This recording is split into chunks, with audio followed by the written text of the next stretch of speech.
We're rolling. Hi. When I'm hungry or you're hungry, we can go to the fridge or the cupboard to get something to eat. We can either have something healthy or unhealthy. We're lucky.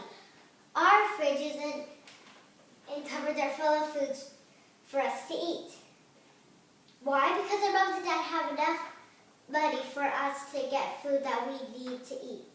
Unfortunately, not everybody has that. People who don't have enough food rely on food banks to help them have enough food to live. Today, to help us learn about food banks is Mr. Ernie Bauer.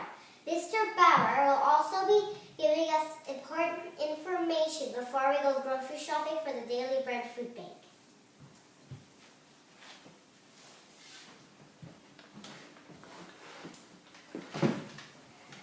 First, we are going to learn a bit more about how the food bank works.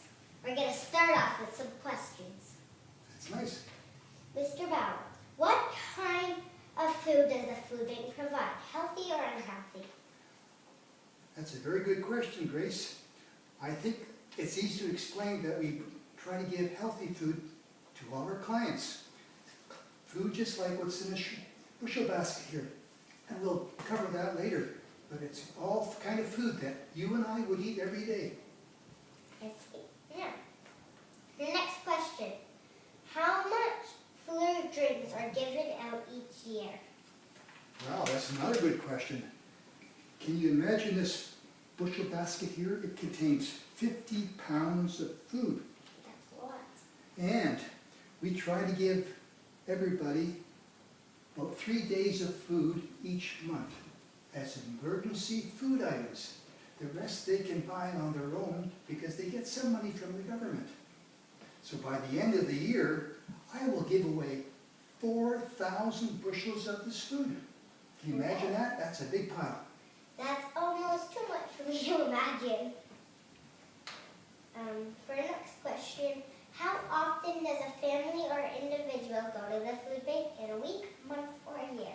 Well, at our food bank, they only come once every month. And as I said before, they pick about 30 to 35 food items from my food bank. Take home with them each month. Emergency supplies only. Okay? Yeah.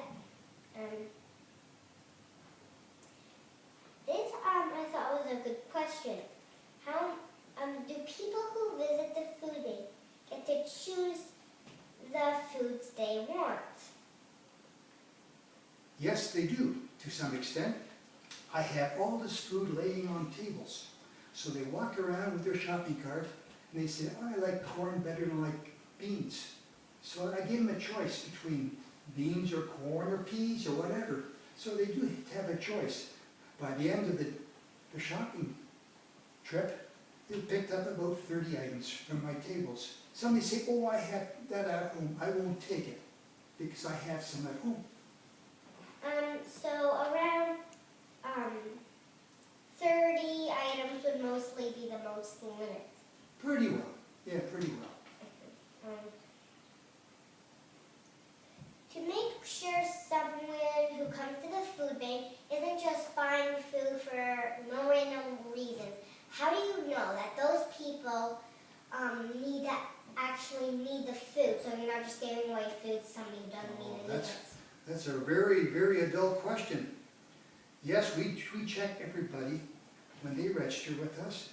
We know where their income is coming from. Some people are unemployed.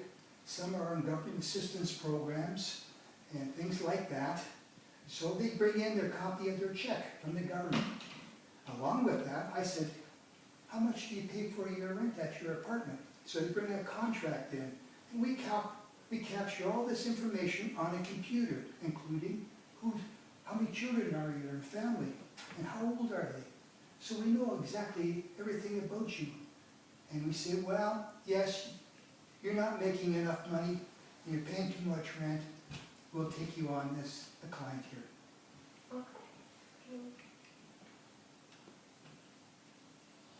Do you just provide food at your food bank, or can you sell any other items besides food? Well, we don't sell food, we give it away. through the generosity of donations that we pick up. If we had more room, we would give away clothing, like some food banks do.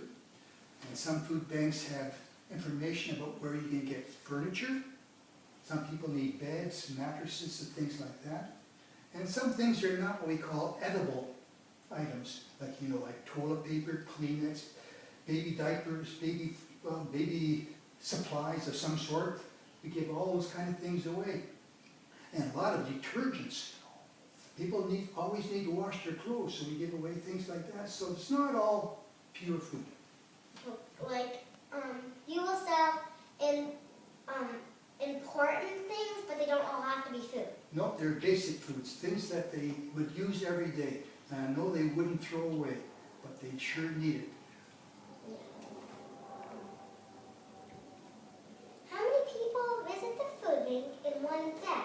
In one day, well, my food bank's open 2 days a week, Wednesdays and Thursdays. And about 50 to 60 people come every day representing their family. So maybe the husband will come in or the mother will come in. See, today's my day and I come once a month. So over a year, I might get 1,000 visits by all those families representing, 2,400 people or more. Oh, that is quite a bit. How big is your food bank? How's that again, please, Gracie? How big is your food bank? How big is our food bank? Well, I bet you know what a school portable looks like. Yep. And my food bank is on a church property, and it's 3 portables all attached together with one roof. One portable is where we give the food away. One portable is where people come in to register each time they come. And one portable is where we store all the food on shelves. So it's sort of like each portable represents their own little part for the food That bank. is exactly right. And now for our last question. How much does it cost to buy the food at the food bank? How much it costs? Right now, each month it costs me $3,400 to buy all the food. It means I have to go shopping through wholesalers, grocery stores, and buy all this food in big caseloads. Like that, for And example. then, and of course, North York Harvest also ships me food, which they collect at grocery stores. Have you seen the food bank bins at grocery stores when you walk in the door? I have not, but I think my mom has recently Right. seen one. So they collect that and they distribute to my 60 food banks in North York. But most of it I have to buy. And I get money from churches and service organizations each month. Okay, now, a second part of our interview. Mr. Bauer, our class is going to the grocery store to buy food for the Daily Bread Food Bank. We are each spending $10. Do you have any recommendations or suggestions about the best way possible we could spend our $10? In other words, what are the top foods or items that would be most Boy, appropriate? that is a super question. And it's a difficult question if you were doing the shopping, if you were a client at my food bank. They said, geez, Grace, I only have $10 in my wallet. I have to make a choice. What should I buy and get my most money for my value of my $10? A lot of times I would say, well, I need cereal. I need bread. I need milk. Maybe I like peanut butter. But most times I have to buy things like tuna fish, canned products, protein beans, which are very good, very healthy food, and pork and beans, and everybody likes spaghetti. You know what? I bet I spent $10 already just naming those things off alone. Wow. Do you have any more questions I can help you with? I think we've got it all covered. Mr. Bauer, thank you so much for coming on this interview for us.